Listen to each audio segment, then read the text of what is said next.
প্রথমে স্বাগত জানাচ্ছি এবং শুরুতেই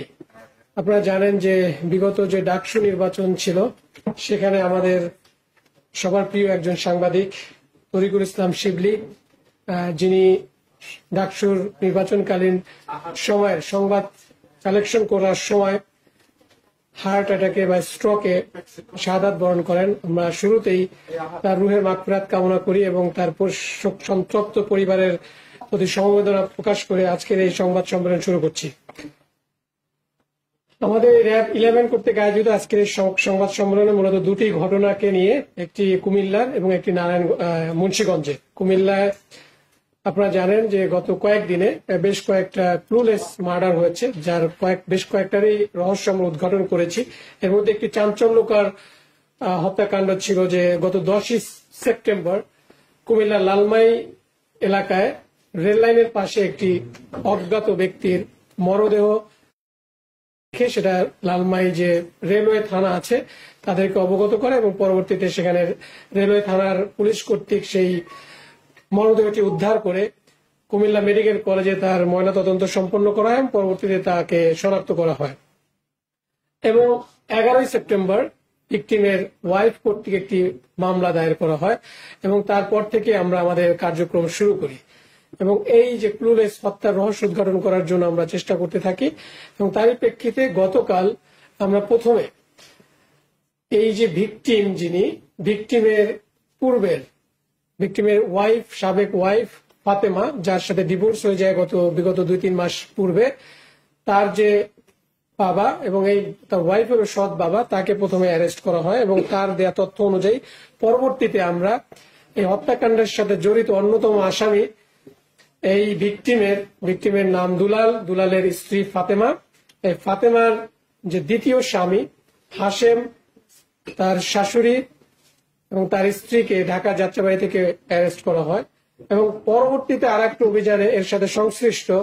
আরো 2 জনকে, তাজুল এবং মফিজ নামে, যারা সরাসরি এই হত্যাকাণ্ডের সাথে জড়িত ছিল, তাদেরকেও অ্যারেস্ট করা হয়। তো এই হত্যাকাণ্ডের সাথে জড়িত 7 জনের ছিল এবং 7 জনকে আমরা গতকাল বিভিন্ন ফলো আপ অপারেশনের মাধ্যমে তাদেরকে অ্যারেস্ট করা হয় এবং এই লাশ গুমের বিষয় সাথে যে গাড়িটি ব্যবহার করা হয়েছিল একটি নোয়া গাড়ি, সেটিকে উদ্ধার করা হয়। তো ঘটনাটি ছিল মূলত ফাতেমা, যে ভিকটিমের সাবেক স্ত্রী ছিল, বিগত 6 মাস পূর্বে তাদের বিয়ে হয়। বিয়ের পর থেকেই এই ভিকটিম তাকে ফাতেমার দেয়া তথ্য অনুযায়ী যে তাকে বিভিন্ন ভাবে অত্যাচার, মানসিক টর্চার করত। সে প্রেক্ষিতে তিনি 2 মাস পূর্বে তাকে ডিভোর্স দেয়। ইন দ্য মিন টাইম এই দুলালের সাথে তার সম্পর্ক থাকাকালীন সময়ই তার সাথে আর একজন, এই যে হাশেম নামের একজন দুবাই প্রবাসী, সোশ্যাল মিডিয়া ইমোর মাধ্যমে তার সাথে একটা সম্পর্ক, রিলেশন বিল্ড আপ হয় এবং এই হাশেম যখন বাংলাদেশে আসে তখন এই হাশেমের সাথে তার বিবাহ হয়। এটা তার সেকেন্ড ম্যারেজ ফাতেমার, এবং হাশেমেরও সেকেন্ড ম্যারেজ। বিবাহের পরেও, এই হাশেমের সাথে বিবাহের পরে এবং দুলাল কর্তৃক ডিভোর্স দেওয়ার পরেও এই দুলাল বিভিন্ন ভাবে এই ফাতেমাকে ডিস্টার্ব করে যাচ্ছিল। ডিস্টার্ব করার প্রেক্ষিতে হাশেম এটা মেনে নিতে পারেনি এবং তারপরেই তাকে হত্যার পরিকল্পনা করে এবং পুরো পারিবারিক ভাবেই এই যে ফাতেমা, তার মানে হাশেমের স্ত্রী ফাতেমা, তার শাশুড়ি মরিয়ম এবং আরো 7 হাশেমের 2 জন বন্ধু, তারা মিলিতভাবে প্ল্যান করে তাকে মেরে ফেলার। সে লক্ষ্যেই গত 10ই সেপ্টেম্বর যখন এই ফাতেমার বাসায় যায় দুলাল ভিকটিম, তখন আগে থেকে পরিকল্পিত ছিল যে তাকে ঘুমের ওষুধ খাইয়ে তাকে অচেতন করা হবে এবং সে লক্ষ্যে এই ভিকটিমের হাশেমের স্ত্রী ফাতেমা তাকে 4টি শরবতের মধ্যে 4টি ঘুমের ওষুধ খেয়ে তাকে অচেতন করে ফেলে। পরবর্তীতে হাশেম এবং তার বন্ধুরা ওই ঘরের মধ্যে প্রবেশ করে এবং তাকে শ্বাসরোধ করে হত্যা করে। এই হত্যার সাথে সংশ্লিষ্ট যে 7 জন ছিল, আমি অলরেডি তাদের কথা বলেছি, এবং প্রত্যেককেই অ্যারেস্ট করা হয়েছে এবং তাদের বিরুদ্ধে আইনানুগ ব্যবস্থা প্রক্রিয়াধীন রয়েছে এবং তাদের নামে মামলাও হয়েছে। তো আরেকটি ঘটনা যেটা আপনারা সবাই জানেন, যেটা চাঞ্চল্য সৃষ্টি করেছিল, মুন্সিগঞ্জের গজারিয়ার গুয়াগাছিয়া, যেখানে একটা অস্থায়ী পুলিশ ক্যাম্প করা হয়েছিল, সেখানে যে নৌ ডাকাত আমরা সবাই নাম শুনেছি নয়ন পিয়াস গ্রুপের। সেই নয়ন পিয়াস গ্রুপের এই অস্থায়ী ক্যাম্প করার পরে অস্থায়ী ক্যাম্পটি করা হয় 22শে অগস্ট। এখানে তারা এই ক্যাম্পের উপরে হামলা করে 25শে অগস্ট এবং খুব দুর্ধর্ষভাবে, খুব বাজেভাবে পুলিশ ক্যাম্পের উপরে তারা হামলা করে এবং তার প্রেক্ষিতেই আমরা কার্যক্রম শুরু করি। ইতোপূর্বেও আমরা এই ঘটনার সাথে সংশ্লিষ্ট এবং অন্যতম শীর্ষ ডাকাত, যার মদদেই মূলত এই ডাকাতি কার্যক্রম এবং এই মেঘনা নদী, মেঘনার মোহনা এবং গোয়াগাছিয়া, মতলব, চাঁদপুর কেন্দ্রিক যে ডাকাতিগুলো হয়ে থাকে, তার সাথে সংশ্লিষ্ট যে রিপন